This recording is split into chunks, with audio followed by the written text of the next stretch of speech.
We've seen a lot of the rookie wide receivers, and it's time to address the elephant in the room. It's been largely a disappointment. Outside of Egbuka, obviously, and it's still McMillan. He's been decent enough where he's been fine. If you took him with a top 5 pick like you shouldn't have, it's still a disappointment because you'd rather have more than 1,000 yards and 2 touchdowns that both came in one game. Still, beside those 2 guys have been good enough, and you still have intrigue with McMillan for next year, so this isn't a video about that.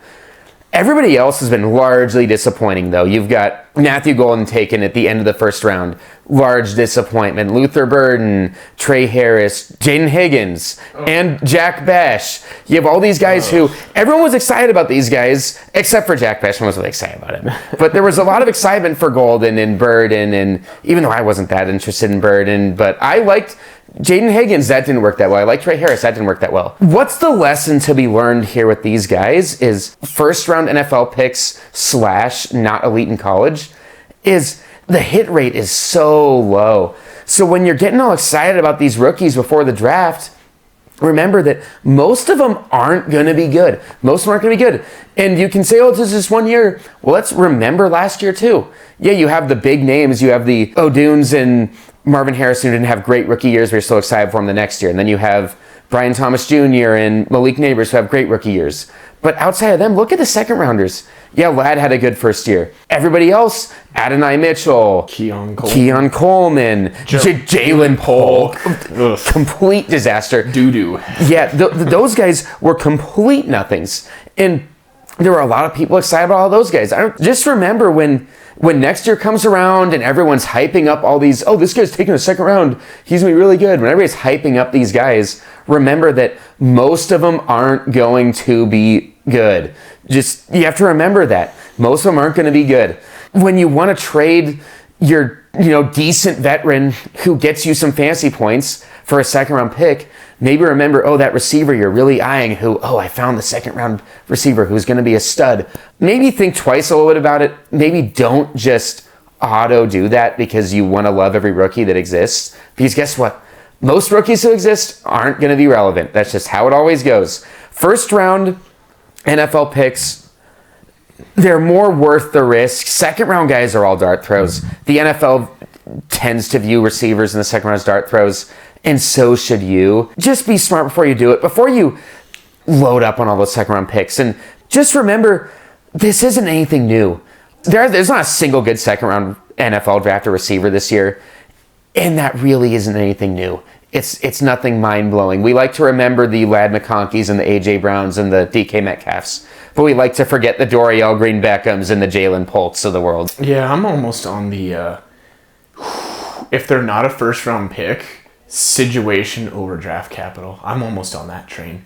Because, I'd almost take a fourth-round running back who's behind a 6-year veteran than a second-round running back who's behind a third-year veteran. Yeah, I don't blame you. Situation over capital sometimes. And I do think it's a little bit different for running backs. I think second round running backs in general, have a lot better chance of being good than second round receivers. Honestly, I'd rather have Pat Bryant than any of the second round receivers. Yeah, just because the situation's a little bit better. He actually get used. They didn't trade for anybody at the deadline. You got a lot more potential than Trey Harris is locked up behind a million guys in that depth chart. And guess what? He probably will continue to be.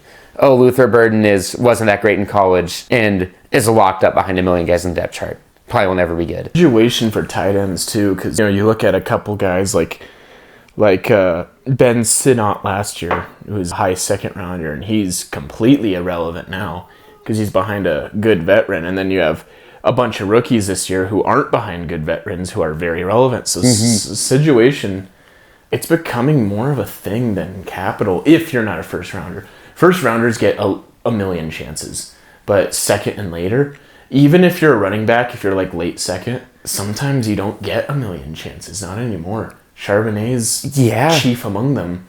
Trey Benson, he had a shot, and we can make a whole thing about Trey Benson dynasty. He had a shot and he blew it, man.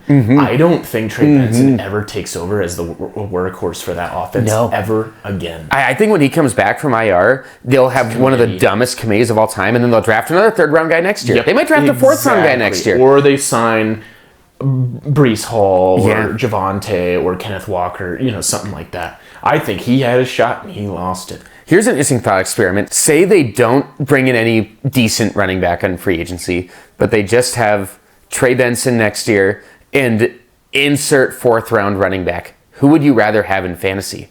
I would probably rather have the insert 4th round running back. Depends on who the 4th rounder is. Unless he's like a receiving only guy, obviously. Yeah, but yeah. say he's a workhorse type. I would view them equally because you have a guy who's slated to start, and that means a lot. But he's one injury away from being irrelevant again. Yeah. Running backs have to show a lot to the point to if they get hurt, they come back and seize the starting role again. Especially if you're not a 1st or 2nd rounder. If you're 3rd or later, you have to show. You have to be elite. That's why the Cam Scatterbo thing is like, he's, in my opinion, he's not like unrosterable, but he's definitely never going to be an RB1 anymore, ever.